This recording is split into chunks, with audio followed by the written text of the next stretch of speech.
Hello and welcome. You're tuned in to the best in paranormal talk radio. This is Beyond the Darkness. Today we're going down under, mate, where we'll find Rougarous, which is Australian for beer. And we're going to talk about ghosts, the haunted Q station. We're going to talk about investigation techniques. But before we do that, I want to introduce our guest for the evening. Ann Rzechowicz is with us. She is an investigator and researcher, and I had a great privilege of investigating with her a few years ago at the Q station. Ann, thank you so much for joining us. Oh, my absolute privilege to be here, Dave. I've got to say, I hate to start off on a bit of a controversial note, but Ann, I was alerted to something today.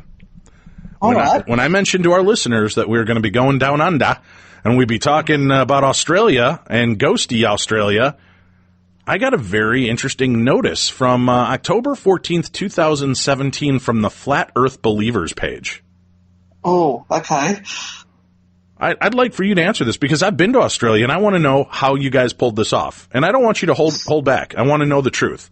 It says, Australia is not real. It's a hoax made for us to believe that Britain moved over their criminals to someplace. In reality, all these criminals were loaded off the ships into the waters, drowning before they could ever see land again. It's a cover-up for one of the greatest mass murders in history, made by one of the most prominent empires. Australia does not exist. All things you call proof are actually well-fabricated lies and documents made by the leading governments of the world. Your Australian friends, like you, Ann Rzechowicz, they're all actors. They're computer-generated personas, part of the plot to trick the world. If you think you've been to Australia, you're terribly wrong. The plane pilots are all in on this and have, in all actuality, only flown you to islands close nearby, or in some cases, parts of South America, where they have been cleared space and hired actors to act out as real Australians. Australia is one of the biggest hoaxes ever created, and you have all been tricked. Join the movement today and make it known that they have been deceived. Make it known that this has all just been a cover-up. The things these Australians say to be doing, all these swear words and actions based on alcoholism, MDMA, and bad decisions are all ways to distract you from the ugly truth that is one of the greatest genocides in history. 162,000 people were said to have been transported to this imaginary land during a mere 80 years, and they were all long dead by now. They never reached that promised land. Tell the truth, stand up for what's right, make sure to spread the word Australia is not real. It's a code word for the cold-blooded murder of more than 100,000 people. And that's not okay. We will not accept this. Stand up for the ones who died. Let it be known that Australia does not exist. Please send donations to Flat Earth Believers. How convenient. Oh, well, look, I'm quite happy to promote that idea if it keeps that person from getting down under. That's all I can say. Ann, are you nothing but a really good actress who confused and confounded me, taking me to the Q station, which really is just a Wendy's during the rest of the week? But when I'm there, you guys dress it up to look like an old quote-unquote quarantine station? It's all an illusion, Dave. Absolutely. We drugged you and just put you on a bed with things plugged into your brain to make you think that's where you were. Wow. And you're really from Minnesota, aren't you? I could tell by the accent. Yeah, totally natural. Well, Ann, it is fun to have you here. And that is a real message that was sent to me by one of my listeners. And from the Flat Earthers. You got to love that. I mean, Flat Earthers have already kind of got their uphill battle in front of them. And there are some interesting and intriguing aspects to that whole claim. But now that they're calling Australia fake, I just don't know what to believe. The koalas and the wallabies I petted, they looked so real, Ann. I would have sworn they were real. The technology that we have, it was actually the Tim Tams that we fed you that gave you the hallucinogenic drugs. Oh, you know what? That is the one thing I do believe, because you fed me a lot of Tim Tams, which could be the most delicious cookie ever perpetrated through a conspiratorial hoax to convince me that I truly was halfway around the world, when in fact I was really somewhere in between Puerto Rico and Egypt. I'm not sure where, but somewhere in between those two. Silly stuff. And I'm going to see you again soon. We're both going to be at the Australia Para Conference that's taking place this June. Can you tell our listeners a little bit about the conference and what's going on? Sure. It's kicking off on a Friday afternoon, and we've got an investigation Friday night with you and Bill Chappell and a couple of other of our local ghost hunters, Renata Daniel, Beth Luscombe. Beth Darlington. I'll get in trouble for using that wrong name now. And we're doing an investigation through till about 1:30, 2 o'clock in the morning. Then Saturday we've got guest speakers that are going to be doing their stuff, and I believe you're doing a talk there as well, Dave. You are correct. I will be on hand. I'll be doing a talk. I know Bill Chappell will be doing a talk. You've got a lot of great speakers lined up. And for those of you that have always wanted to visit the land down under, imaginary or not, we're going, so we can all wake up in some faraway imaginary land together and enjoy Tim Tams. Because I'll tell you what, if Tim Tams are the spoils of being tricked, I'm all about being tricked. And don't forget your Cadbury Koala Bear chocolates as well. Oh, yes. They're pretty good. But I don't know about the Vegemite chocolate. I think you can keep that. No thanks. Vegemite I'm out on. Tell me, I do have to tell you, Bill Chappell and I had the weirdest experience ever in Australia. All right, and it has nothing to do with the paranormal. Okay. We had gone in, what was the hotel that it was held in? Do you remember? Oh, up at the Carrington at Katoomba? Right, the Carrington at Katoomba. And there was a little diner right across the street from there. And we went in to order something, and it was about 10:45 in the morning. And Bill and I looked, and I said, I'd like some scrambled eggs and bacon and toast. And the guy looks at me and goes, sorry, we don't serve scrambled eggs past 10:30, but I can give them to you over easy. And I looked at Bill and I said, very funny. I'd like them scrambled. Yeah, we don't do scrambled eggs after 10:30. I'm like, I'll come back there. Really, all you have to do is put the fork in the same pan you put the over easy and just mix it around a little bit, and boom, scrambled eggs.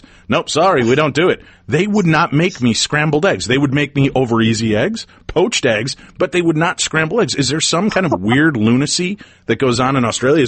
Is there fear that you'll upset the drop bears and the chupacabras of your land if you serve me scrambled eggs past 10:30 a.m.? Well, maybe the flat earth will turn round if we do that. I wish I was joking. Bill and I laughed ourselves sick about that. I'm like, this is the dumbest rule I've ever heard. It wasn't even like McDonald's. They would still serve me breakfast. They just refused to scramble the eggs past 10:30 in the morning. Well, there's got to be a law somewhere, and we've got to draw that dividing line. So they did, and damn it, I didn't get a chance to get my scrambled eggs while I was in Australia. They'd washed up their whisk. They couldn't do it again. Obviously. And that's a lot of work to have to get back into it. That is a beautiful country, and you were kind enough to show us around and take me to see my first Australian animals. That was great. Was it weird to see this big, bad paranormal guy from the United States come, and he was all jelly for a bunch of wallabies and a koala? Yeah, it was a little bit. We quite enjoyed it. We stood back and just let you run amok, and particularly with that big kangaroo that you happened across. Yes. I was. Oh boy! I told everybody. I said, I think I looked like an ADHD 8-year-old boy. I just kept running from animal to animal, and so excited to get to see this. I couldn't believe that some of the animals were just out walking freely amongst us. That was pretty remarkable. And then, do you remember her giving me a good scare with the koala bear?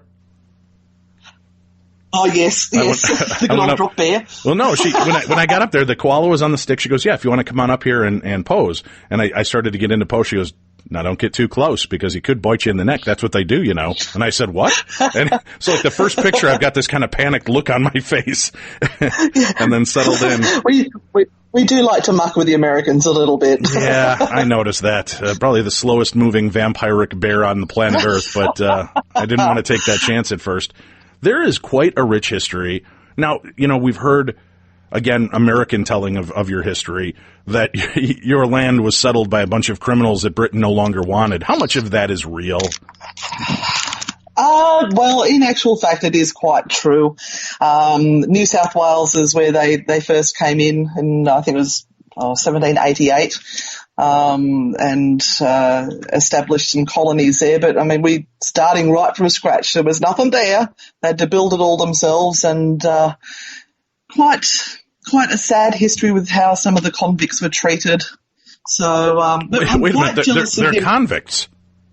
Yeah, we've got convicts here. Right, I know that, but I mean, why was it sad treatment? They were sent somewhere because they couldn't act normal. They would hurt people and steal and rob and cheat and lie. Yeah, well, in some cases it was for stealing a loaf of bread because their family was starving. Cry me a river, Anne Rzechowicz. Yeah. Well, I tell you, and there was also some who deliberately stole a loaf of bread to get transported to Australia to have an opportunity to start fresh, because England was so overcrowded and there was disease and no chance to better themselves, I suppose. So I heard recently that some did it deliberately to get to Australia. Well, apparently those were not people that enjoyed scrambled eggs past 10:30 in the morning. So it was heavily laden, and isn't that funny? So we're going to send the worst of the worst. We're going to send the criminal lot over to this land that's rich in gold and diamonds and other natural resources. However, on the other side of things, don't you guys have diamonds in Australia too? I thought we've got opals. Opals, that's it. Opals. Yeah, I knew they were gems. What's the difference between a diamond and an opal? Come on. That's what I tried to tell my wife. That's what I tried to tell my wife when I proposed to her with one. Come on, cubic zirconia is just as good as diamonds. But you send them there, and literally everything in your country wants to kill you. And I've seen the news stories as we read them here. You've got snakes, spiders, jumping spiders. You've got drop bears. Wink, wink. You've got other really weird stuff though. But you do seem to have a bunch of species that are some of the most venomous in the world, all in one place. Yeah, we do. Maybe we're trying to keep out those who are just a little bit, weaker of spirit, so to speak. Like the flat earthers? Yeah, they can stay there. Yeah, but the biggest advice I can give for any Americans coming down under is to, if you do see a snake, stand still. Don't run, don't move, just let it go on its way. It will slither off. Wait, did you say a steak or a snake? Snake. Okay, snake. I was going to say, if you saw a steak, we see them in Outback all the time up here, and that's authentic Australian cooking, I've been told. Oh, yes. I was dying to get to an Outback restaurant in America, and I never got there. It would have been hilarious. It's like bringing people from the old country in Sicily over to Olive Garden. I don't think it's going to be exactly what you were expecting. Right. So if you do encounter a snake, I thought you had very aggressive snakes, though. We do, but they sense movement. So the idea is if you stand really still, they don't know you're there. Yeah, we saw how that worked in the old Jurassic Park movies. Not so great all the time. It's the brown ones you got to worry about. They will chase you. Really? What kind of snake is that? The brown snake. We're very creative with our names here. We've got the red-bellied black snake, which, guess what? It's got a red belly and it's a black snake? You got it. Wow. I'm kind of quick how I can pick up on those urban cultures like that from faraway lands. Very impressive. You've got a lot out there. Now, how about, I shouldn't be nervous, but I am. I went to quarantine station with you guys. It's referred to as Q Station, right? Yes. And is that in Manly? Is that where it's located? Yes, it is located just on the north head above Manly. And I have to tell you, that may go down as one of the most beautiful places on planet Earth, which is really kind of ironic when you think about what took place there. I felt like I was on the set of Fantasy Island. Yeah, it's pretty amazing. It was sort of the most remote location they could have at the time when they needed to quarantine boats and things that were coming in. And it is, when we go there, we just look at the view and think to ourselves, wow, they looked at this every day, the most beautiful scenery in such a horrible place for them. Right. So walk us through, what was the quarantine station? And there were multiple quarantine stations around Australia, but this was a big one. And what was going on? This was the one that lasted the longest. So It kicked off back in about 1828, and they had a convict ship come in, actually, which had some disease on board, so they were quarantined. The idea was to put them in a location where even if they did escape the quarantine station, they couldn't make their way back into the city. It was just too far. Now we've got bridges and things that we can cross to easily get to the city, but back then you'd die before you got there from all those snakes and spiders. So they would quarantine them there for 40 days until they were billed to be clean of health. And then they were allowed back into the city. So this went on from about, as I said, 1828 right through to I think it was 1984 that they shut it down. Really? That was going on until 1984? Yeah. Holy cow. So, then it would be like the planes that were coming in, or maybe cruise ships and things like that. And then later on you'd have your bird flus and things that were then taken to hospitals and quarantined instead. So it was no longer needed. So they let it go over to the National Parks and Wildlife, and they turned it into a conference centre. But then they began to realise it was too big a site to be able to maintain the buildings. They couldn't get funding to try and look after these buildings, which are such a big part of our history. So then they realised they had to turn to the corporate world or to private buyers to help them keep the history alive there. So that's where they leased it to Moreland, who has Accor Hotels, and it's now a 4.5-star resort. So you actually get to sleep in the actual buildings that the quarantine people slept in. And it's beautiful, though. It's definitely been cleaned up since it was there, but I was astounded by the history of that location. Yeah. And how close they were to being right about so many things, but that being off by just a small fraction actually caused multitudes of death. Kind of talk us through that aspect, because this was really a fascinating aspect to me with what they were doing to clean the clothes and try to get people prepared for life on the island. Yeah, so they would, once the ship was quarantined, they would come into the dock there, and they'd go through the centre to have all their clothing, bags, everything taken away, and they were put through these big steam chambers where they heated the clothing up to a certain temperature. One of the guides told me that they missed out by 1 or 2 degrees to actually kill the diseases that would have been on the clothing. It was enough, though, to ruin all the delicate silks and much of the clothing they had within those cases. From there, they were taken to the shower block where they were put through a carbolic acid wash. So the thought there was... carbolic acid. Now, what is carbolic acid? It doesn't sound pleasant.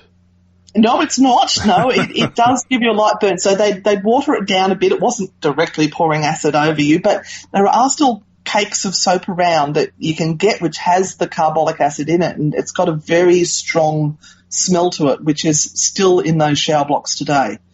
So basically you'd get the top couple of layers of skin burnt off you from these showers. Okay. Which would then... Yeah, I know. Welcome to Australia. No wonder the flat earthers don't want to come. So that I'm not even sure us round earthers want to come now. That would expose the top, the new fresh skin to the diseases that were around the place. So they weren't actually getting rid of the illness. They were preparing your body to take on the disease. And the other thing they had was an inhalation shed, and these things are all still there, where they would concoct some sort of fumes for you to inhale to cleanse your lungs of any contamination that may be there. Sure, makes sense. I could use some of that right now. Yeah, you could. Fighting the man flu here, and I don't know what's going to be more deadly, my visit to the non-existent place of Australia or this man flu that I've contracted. But so they'd have you breathe this in. So it was really, they were going through an entire disinfectant Yes. Was that because when they first landed there and they were bringing their disease and everything to this island? Because it was uninhabited at first, right? Well, That's except for correct. the Aboriginal people that lived there. Yeah. And as for the Aboriginal land, it's actually quite a sacred location. It's a place where there's a lot of ceremony, teaching. I spoke to an Aboriginal elder who told me it was like their nirvana, their heaven. And, I mean, after staying there, you can see why. It's so beautiful. So I've forgotten what I was talking about, Dave. The koala got me. Oh, sorry. Well, we were just talking about how they would use the acid to scrub and clean people, and then they were causing them to inhale these fumes to try to clean out their lungs and do all of that. So they were really going from one extreme to another. They were really trying to rid themselves of any kind of disease. Did you say when the people first started landing, were they wiping out the Aboriginal population because of their disease that they were bringing? I honestly don't know about that aspect of the history. I know that would have happened in other locations, and very sadly they killed off a lot of the local tribes as well. But as for Quarantine Station, I'm not sure whether that happened. All right. So they would go through all of this, and then, like you said, what was really kind of sad was they were boiling the clothes to try to kill the bacteria, but they're actually causing the bacteria to grow and spread even more violently because they were bringing it up close to that level, but it wasn't killing it. It was more of a conducive environment for the bacteria to continue to live. Yeah.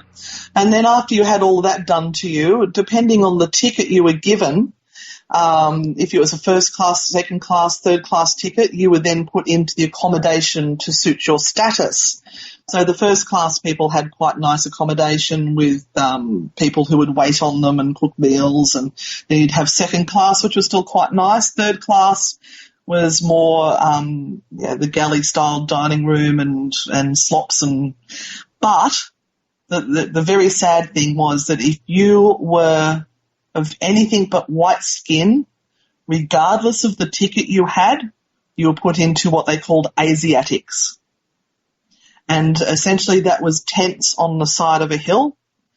And this was because of the White Australia policy, which I believe was they only got rid of it in the 50s. So it was a dreadful part of Australian history where if you weren't white-skinned, you were deemed to be less than a normal person. Yeah, we had a part of that in our culture too. I understand. Yeah.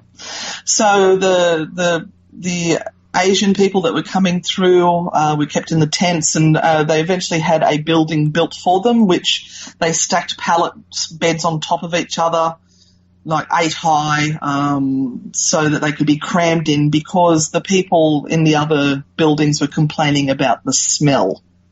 Okay. Yikes. All right. Now, how much did they keep a pretty copious list of deaths and how many people died while they were interred there? Yes, they've got all the death records. I don't think they're complete, but they're pretty good. We do know that at some stage there was some prisoner of war people that came through. I remember one of the guides telling me that there were some Italian prisoners of war, and there's records of them coming onto the site, but nobody knows what happened to them after that. And the amount of deaths that took place there, do you believe that is why it is so crazy active in that area?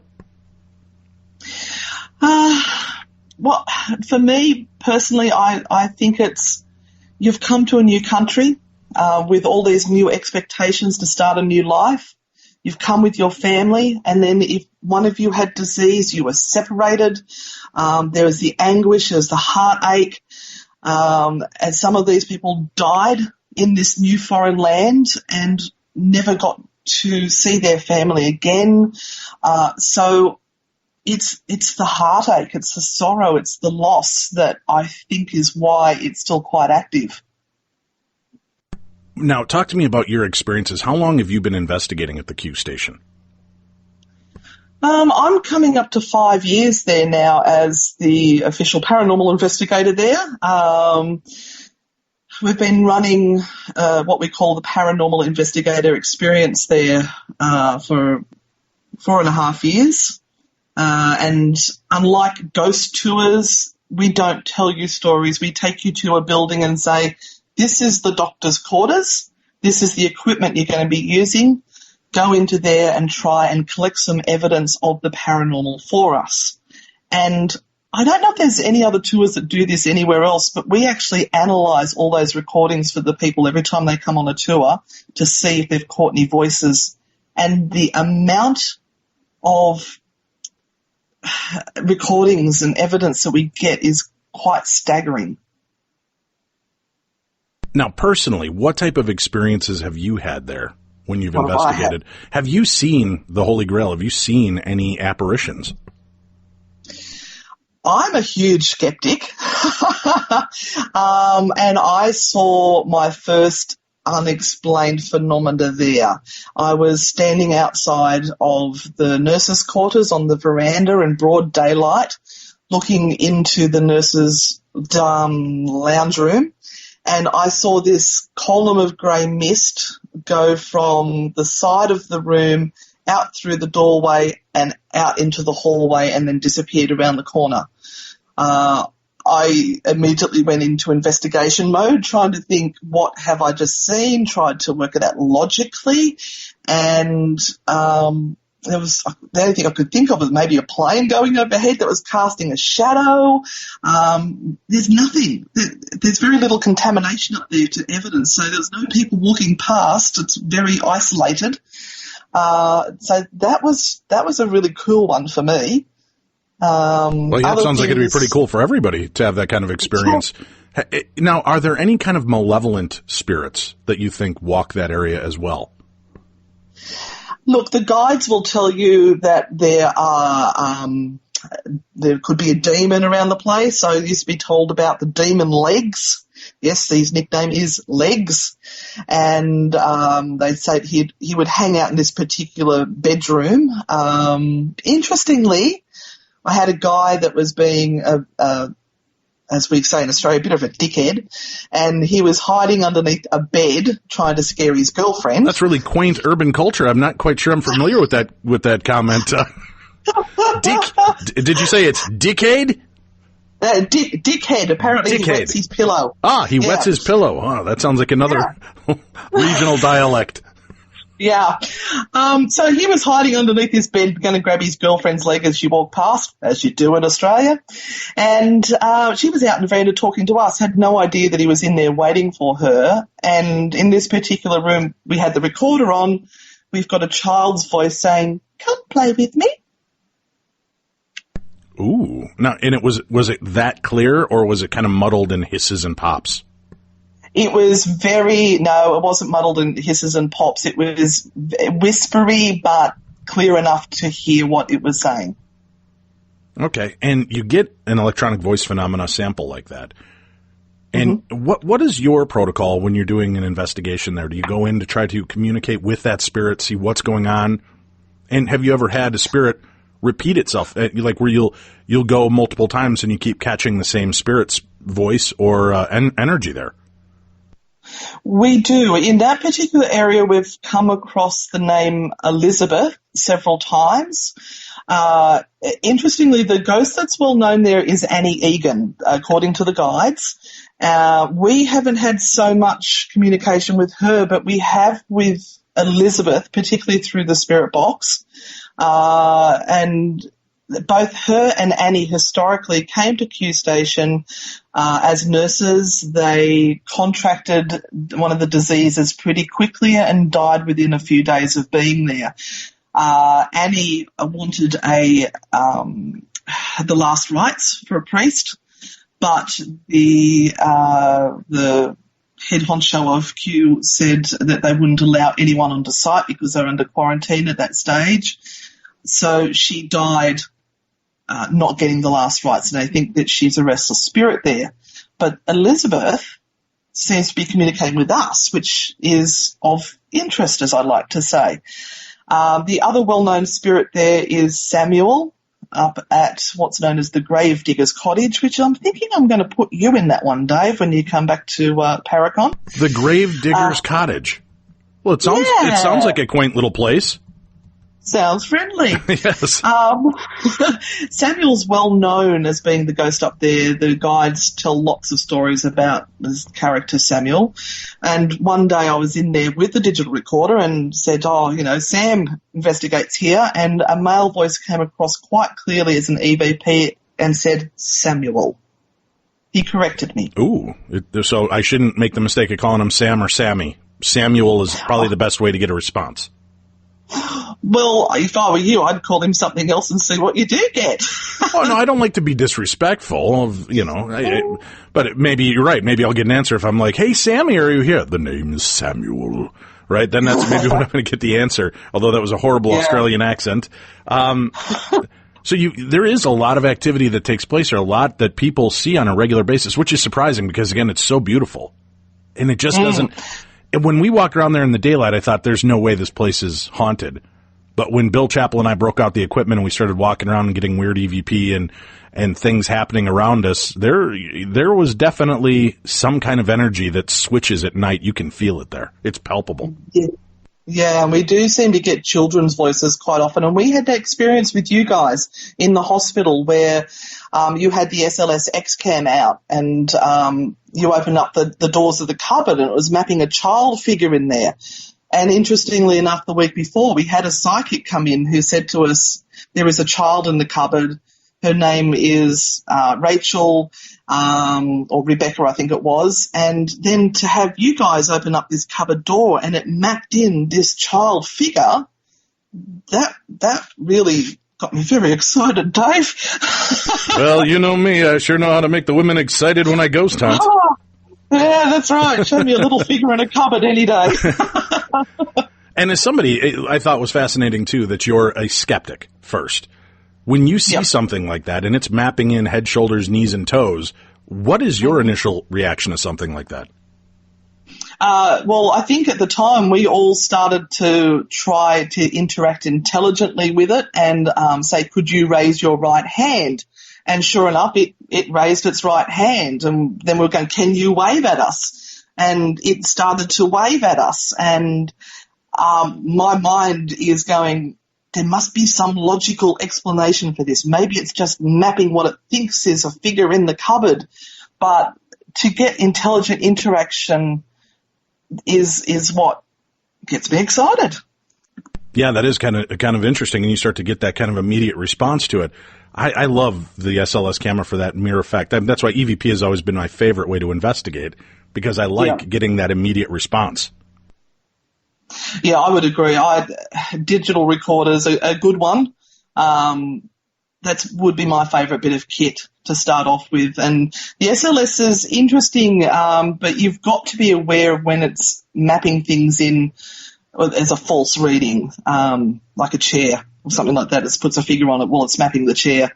You just got to use your intelligence, use your noggin when you're investigating, as I like to say. With that said, there's been times when we've mapped something in the chair as well, and Bill and I have tried to debunk it, and we're like, I think it's picking up the chair and assuming something is sitting there, and then we get it to interact.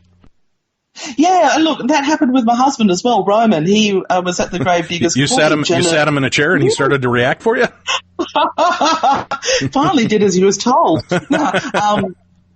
There was a child-sized figure that at first I thought it was mapping the person sitting on the bed, but the legs were dangling over the edge of the bed and looked like they were swinging back and forth. All right, so how did your husband start to respond to that? Because I've met Roman, and he, again, seems like he's not very easily impressed with things. What did he think of that?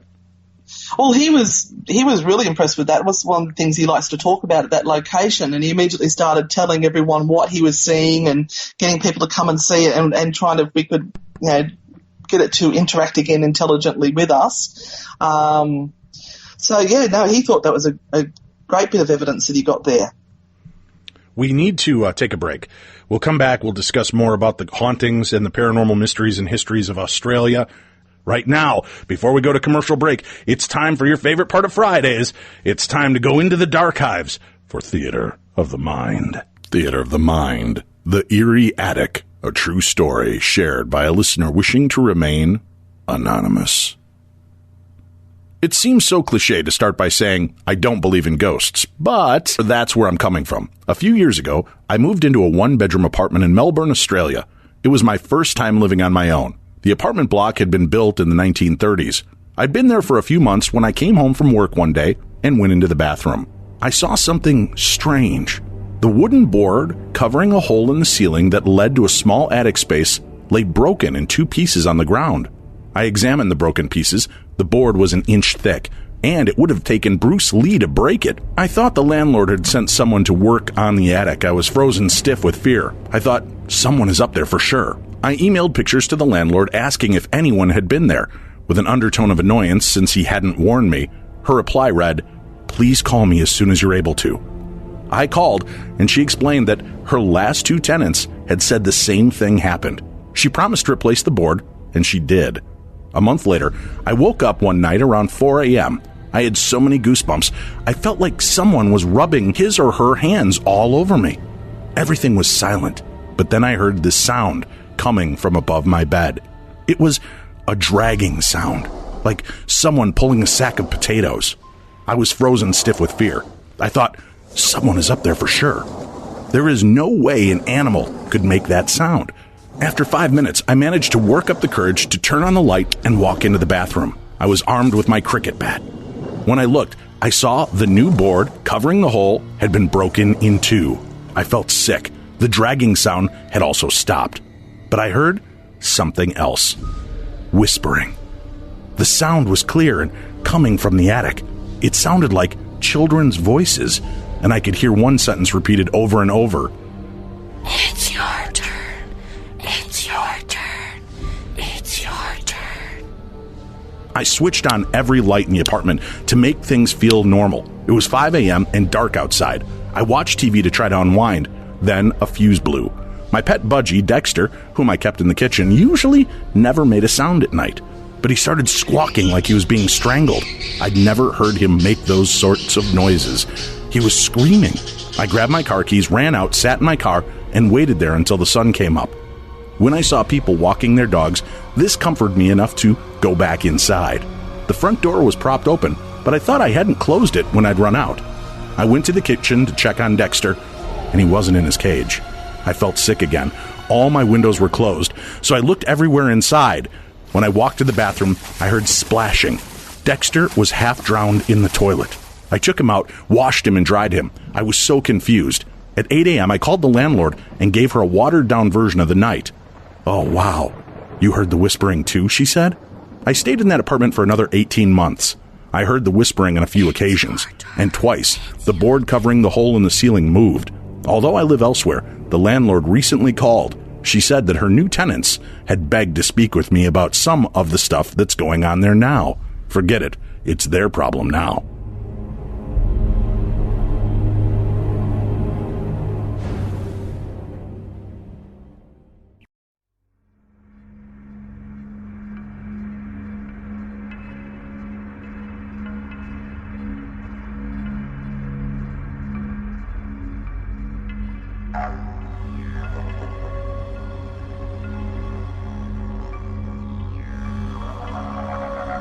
Beyond the darkness.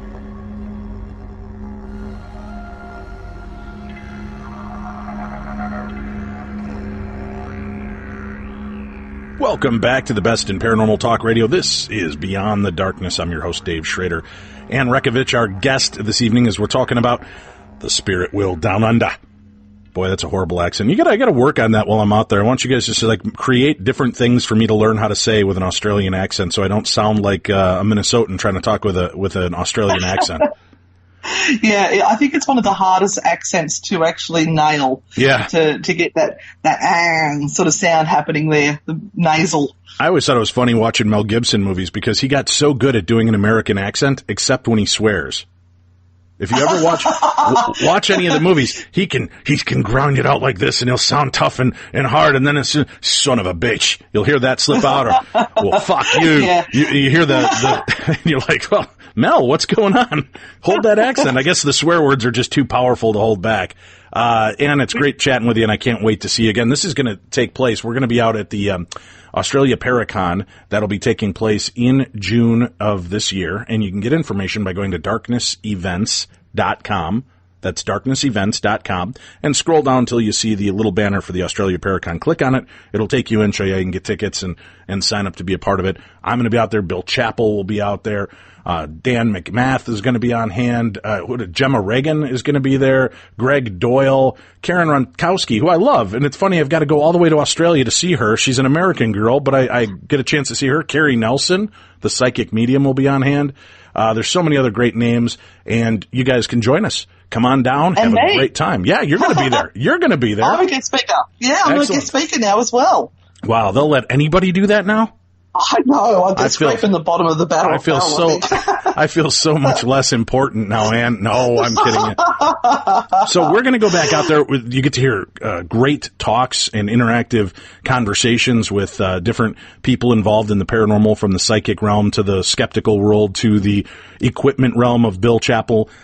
So you can come out and see it and hear it all and be a part of it. Plus, you get a chance to investigate Q Station in Manly, and it's beautiful. You got to come out for that just alone. That is well worth the price of admission. But you were telling me about a place you want to stick me. And that sounds horrible if you just joined the program.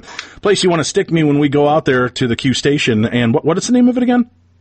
It's the Gravedigger's Cottage, and you know we like to try and give our American friends the best experience we possibly can. So I'm thinking of sticking Bill down into the shower block, and you into the Gravedigger's Cottage. We've had many interesting experiences there. There was one not long ago where they had a tour group going through, and it was kids. It was a teenager's birthday party, and they were running through the place screaming and carrying on, and the tour guide that was trying to look after them was sort of losing control. So we went in to sort of back her up and help move all these kids out, and as they went screaming and running and jumping over balconies, I was standing in the kitchen, another investigator was standing in a doorway, and between us there was against the wall a stove with aluminium pots on it. Sorry, aluminum, for those who don't know what aluminium is. I like your version much better. It sounds a whole lot classier. What is that made out of? Aluminium. Ooh, very fancy.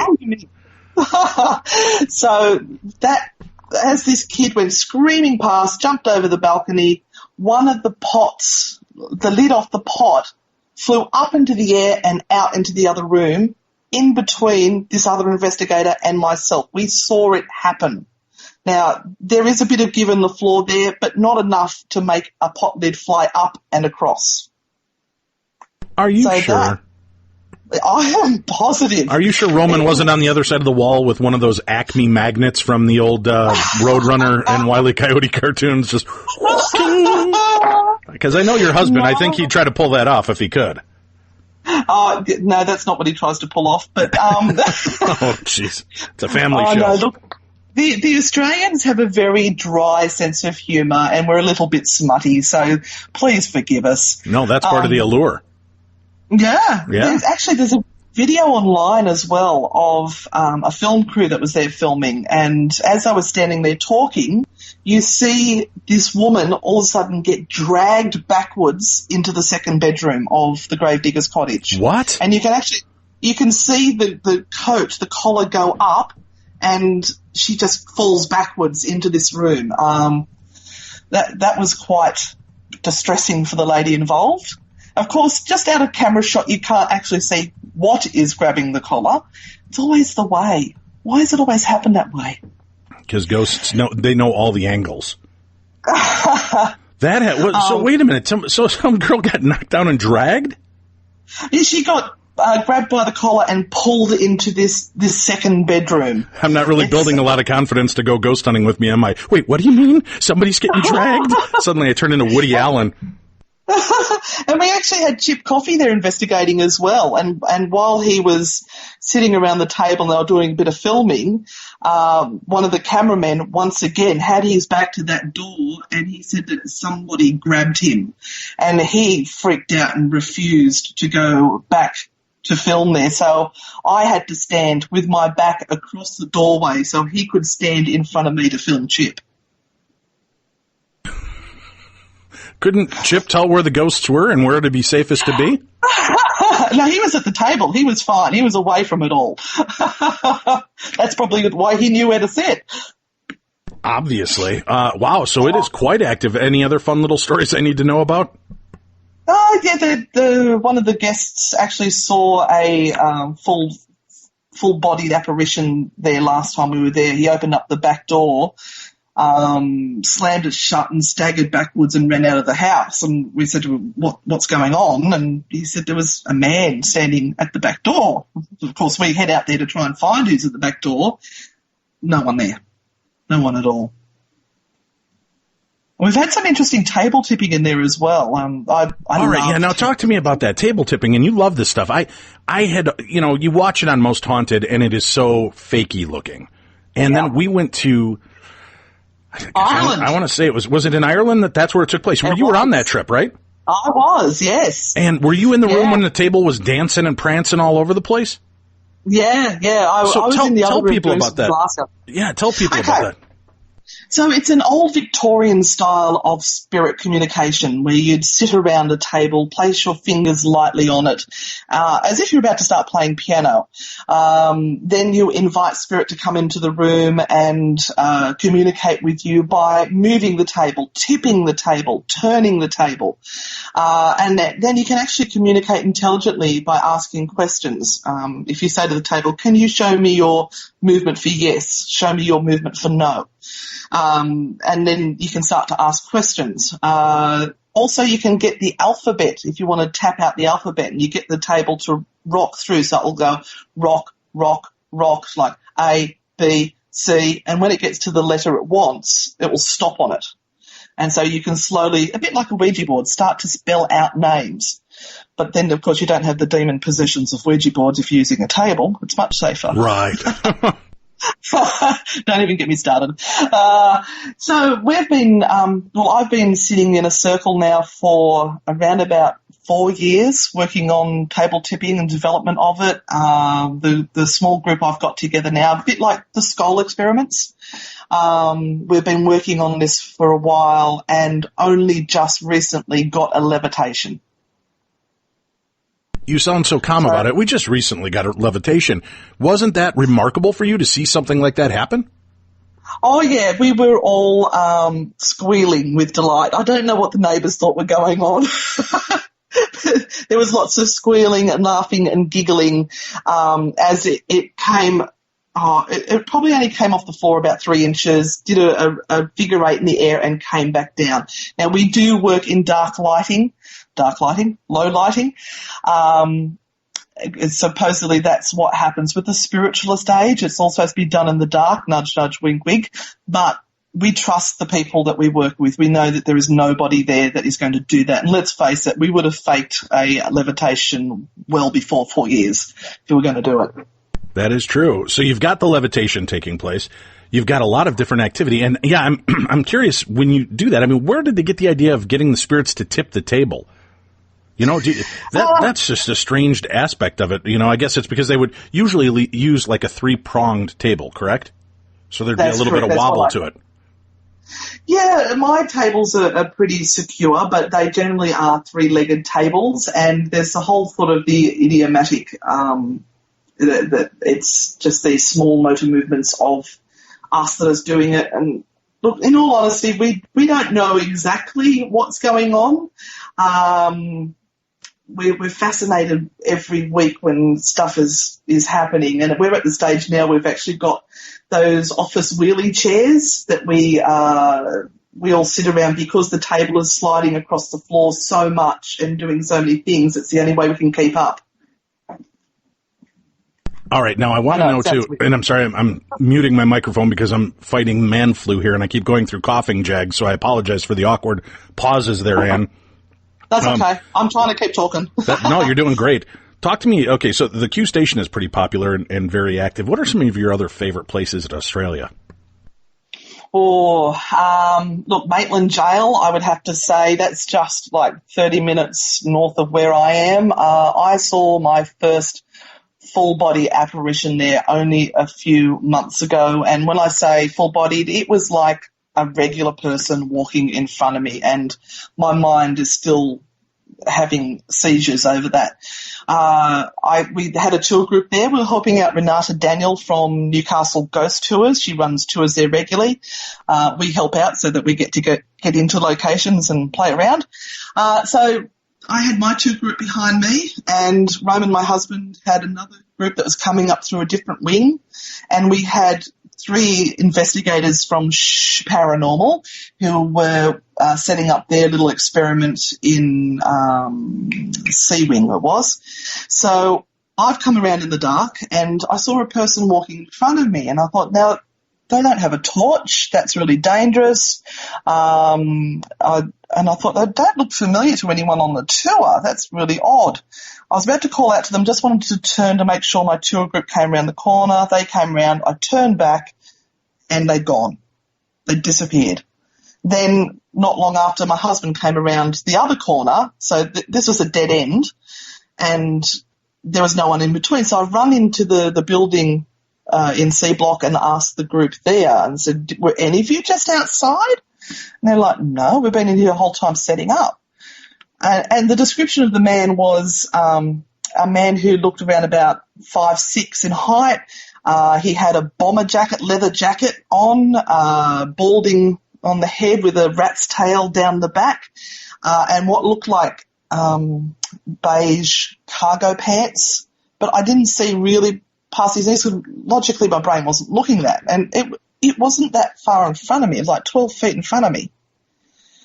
Nobody on the tour, the locked-in jail, matched the description of the person that I saw.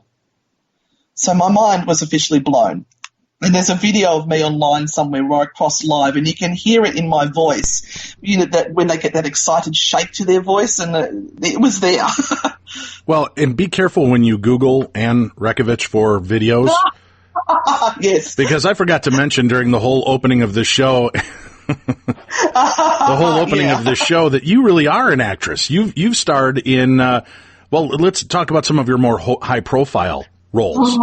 You were on a couple of criminal investigation TV shows, right?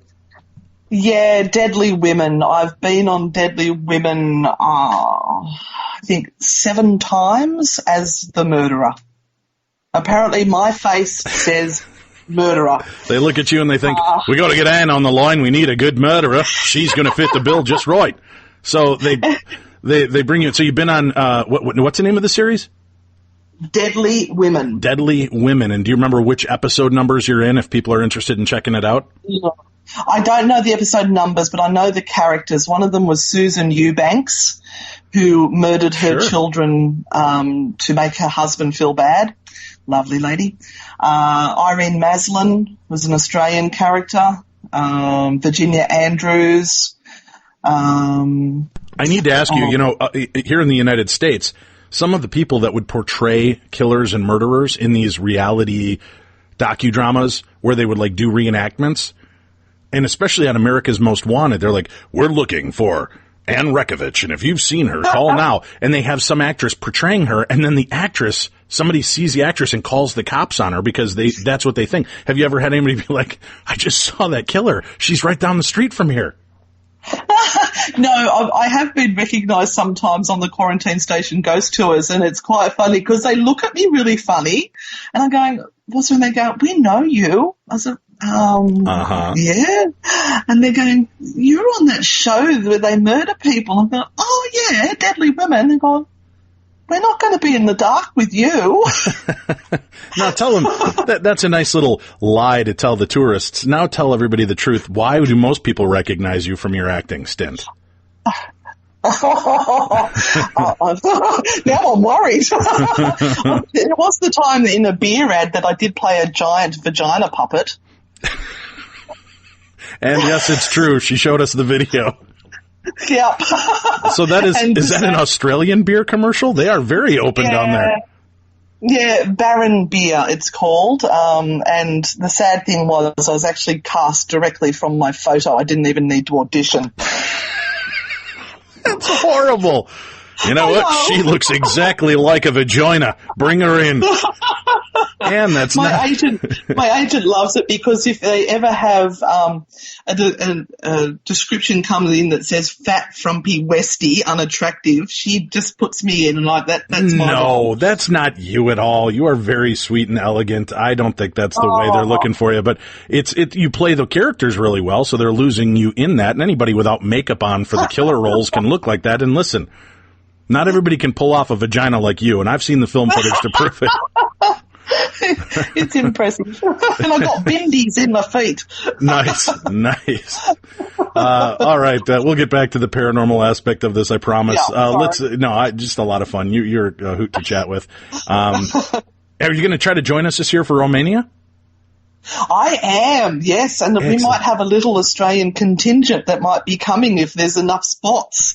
We'll make sure there's enough spots. We'll make sure it happens. I hope that you'll come back and bring Roman this time.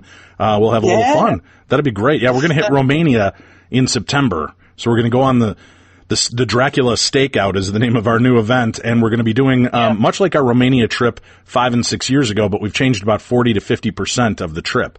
But you still get to see all of the main castles associated with Vlad the Impaler and Dracula, and you get to see a lot of the great historic spots, including his final resting place.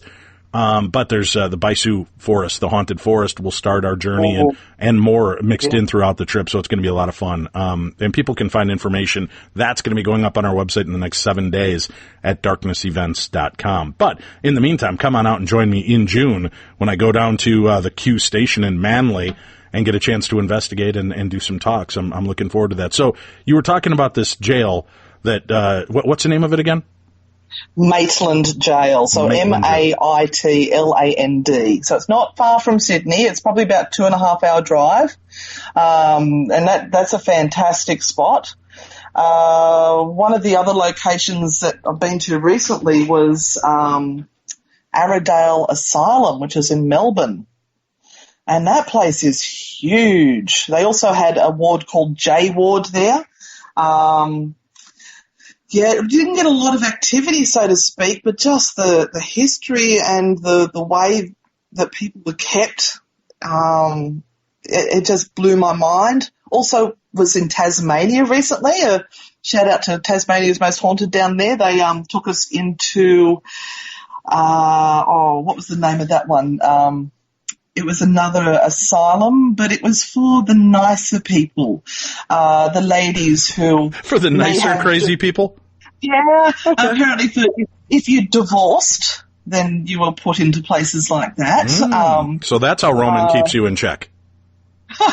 Willow Court. That was the name of it. Willow Court Asylum. Willow Court. Yeah.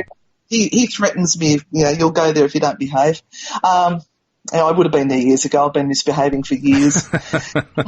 Tell him not to threaten you with a good time. And look, there's some really good spots. I'm hoping to get to Adelaide as well. They've got, there's Adelaide Jail, Z Ward for the criminally insane. That's all run by Alison from Haunted Horizon. She's won a lot of awards for her work. She's been doing a fantastic job promoting the paranormal community. She'll probably be at Paracon there as well. What else has there been? Parramatta Jail. That one's run. Parramatta Jail? Yeah, Parramatta. Okay. Parramatta? Okay. Yeah. And I think Pete, you met Pete at the last Paracon. She runs a lot of tours. Yeah, she does a really great one there. And Berrima Courthouse. I had a great experience with the SP7 mini portal there.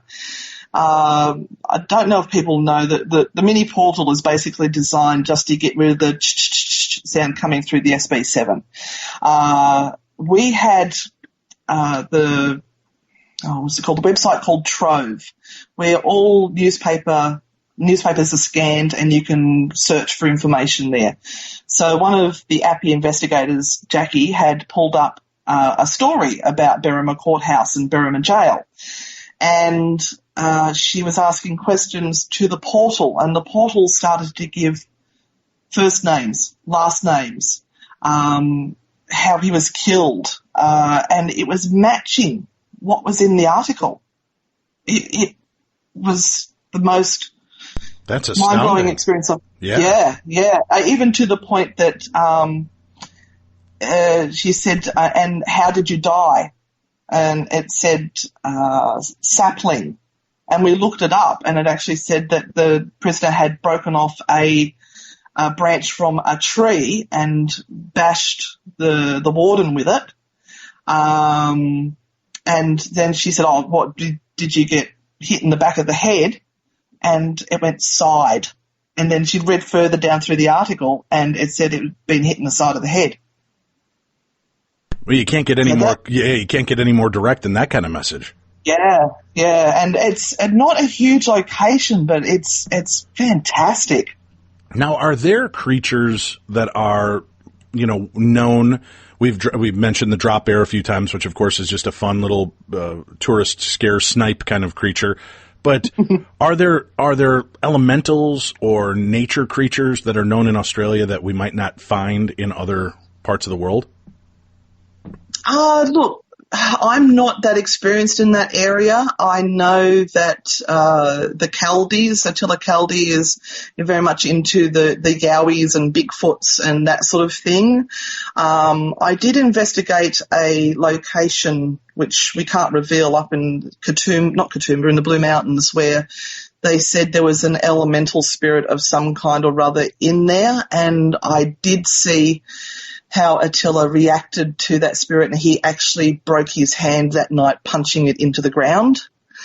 I've seen footage of Attila not behaving like himself at all. He became very aggressive, and if anyone knows him, he's the most gentle soul on this earth. And to see someone affected like that was quite distressing. Also, I had a great experience at the same location where I had Jackie, again from Appy, where we were singing in the chapel that was there, and she was singing some Celtic songs, and we had another voice weave in doing a harmony or a counter melody around her, and we stopped, and I said, oh, was any of you singing apart from Jackie? And there was nobody, Jackie, singing, but there was definitely this other voice, very ethereal, weaving through her beautiful song she was doing. That's great. I'd love to hear this, and I know you're going to be sharing a lot of the evidence and different stories when you're doing your talk at the Australia Paracon as well. Yeah, I hope so. Of course, you know what it's like with recordings and things. If sometimes without listening in headphones, it's difficult to hear. Right. And I hate manipulating the right, where you get it all scrubbed and it sounds like mechanical voices. Yeah, it doesn't sound anything like a human voice. Yeah, I know. Unfortunately, I know quite a few people that overdo their processing on EVP, and it gets to the point where. Yeah, it sounds like you're haunted by the robot ghost of Bender from Futurama. Who's speaking underwater? Exactly. Yeah, so I mean, exactly. That's it. Mm-hmm. Well, yeah. I'm going to have to test out the sound system there to make sure that it's worthy of putting the sounds up, because I don't want to put anything up and then people go, "Oh, that was shit." Sorry, poop. We already dropped the F-bomb, though. The top is off the Pandora's box now, so we're good. The fact that there's all of this great activity that takes place there, and doesn't that feel weird to say, boy, there's a lot of great activity? That just means there's a lot of dead people that haven't crossed over. So it's actually pretty sad, but there's a lot there for people that are interested. And how is the culture in Australia regarding the paranormal? Different parts of Europe, they're very standoffish. You remember when we were in Ireland, they were kind of scoffing at the idea of the paranormal. Yet there was ghost tours in every town and a museum to the leprechauns. Right, yeah. Which you gotta love. You go to Ireland, they don't believe in leprechauns, and everything in there is from America. Lucky Charms boxes and Darby O'Gill and the Little People, and they credit Walt Disney with creating leprechauns. I don't think a lot of people realize that, but what is the culture like there? Is it pretty open and accepting of the supernatural and paranormal, or is that just getting better now?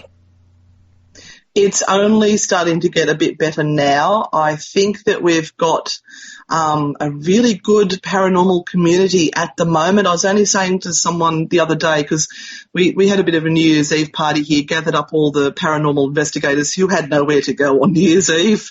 You know, we're the odd ones. And we were just saying how quiet the community is at the moment, and there's no nastiness and no bitching going on, and more doorways seem to be opening up for us. I don't think that people realise that when they start to carry on, that it reflects on the whole community and does damage to everyone, even those who are trying to do it respectfully and and teach rather than going with shenanigans. Yeah. Now, do you guys have a lot of experiences with? I've got to guess, because there are so many parts of your country that are remote and desolate. Do you have a lot of UFO activity that takes place over Australia?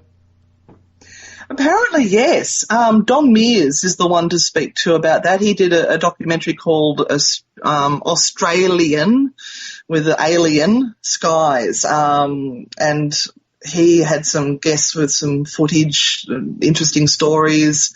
I've had friends tell me that just down at the beach down here that they had a UFO come and hover above them and then take off. I have my own UFO story, which I didn't realise was a UFO story until years later. Please deposit $2.99 more to hear Anne's UFO story. All right, Anne, go ahead. Tell us about your UFO experience.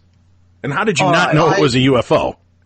Because I wasn't into this stuff then. And what it was is I used to teach singing, and I had a student, Jai Frasca, who ended up going to London, and I always promised I'd go and see him on the Broadway when he...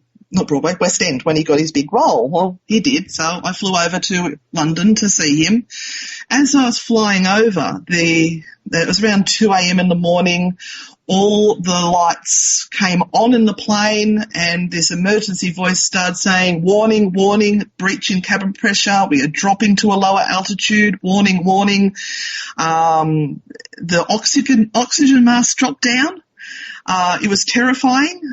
Then the captain got on and said, "Look, we don't know what's happening. There's some sort of fault, and we don't know what it is." And he got cut off with the emergency, descending.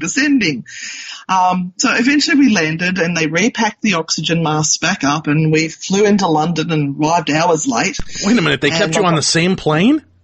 Oh, yeah. Jeez. You are tough country people, because there's no way you would have put me back on the same plane. No way. Nothing that a bit of spackfill won't fix. Yeah, right. So wait, how does this tie into UFOs? Okay. When I got to the motel room, I went to take off my shirt to get into my pajamas. Hey, now, come on. This is a family show. Would you knock it off?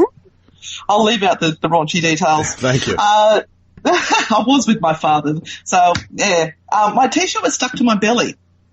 And when I sort of looked in the mirror, there was a patch of blood on my shirt. And I couldn't get the shirt off. I had to actually wet it down to unbind it. And when I lifted up to look at my stomach, there was a 1/4-inch round hole into my abdomen. Now, I would think that if I got punctured in some way or other, that I would remember that. I don't remember being hurt or pinched or punched or anything like that. And because I didn't think of any of this sort of stuff, I didn't connect it together until years later when I was at a conference when someone was talking about their experience. And I went, oh, maybe I was abducted by aliens and they were experimenting on me. Then it's become the running joke because I'm also adopted. So I'm a foundling. I've been trying to get my Mulder, where are you? I've been trying to get my DNA tests done. Uh-huh. You can do it through those places where they do all that. All right. I'm on to my 8th attempt, number 8, and they still cannot trace my DNA. Get out of here. Yeah. Get out of here. Yep. How does that all add up? How does your husband feel about that? Well, we've got 2 children. Ooh. Has he tested his DNA yet to see if there's been any alteration from the alien virus to him?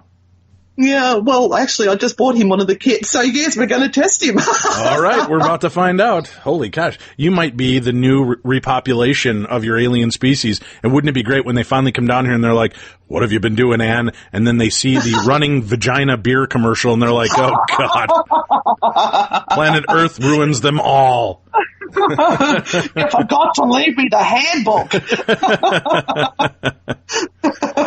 Great times. So yeah, I think it's just a funny little story that if you put all that together, I don't know whether I was abducted by aliens or not, but it's a good story. Well, I think you should definitely go in and get like a regression done. Have you ever considered that?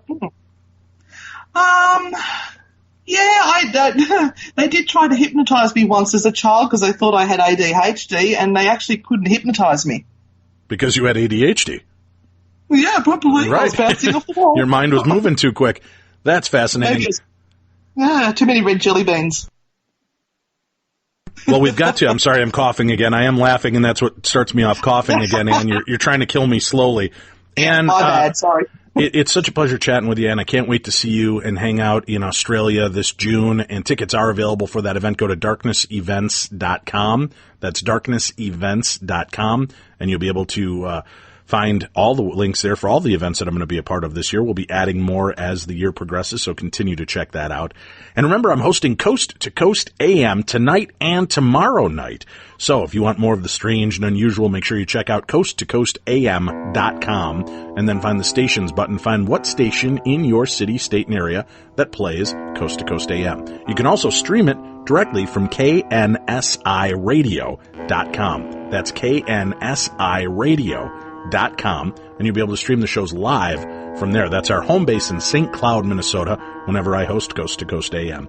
Well, that's it for this evening. We'll be back again with you next week with more of the fun and the phantoms of the best in paranormal talk radio. This is Beyond the Darkness.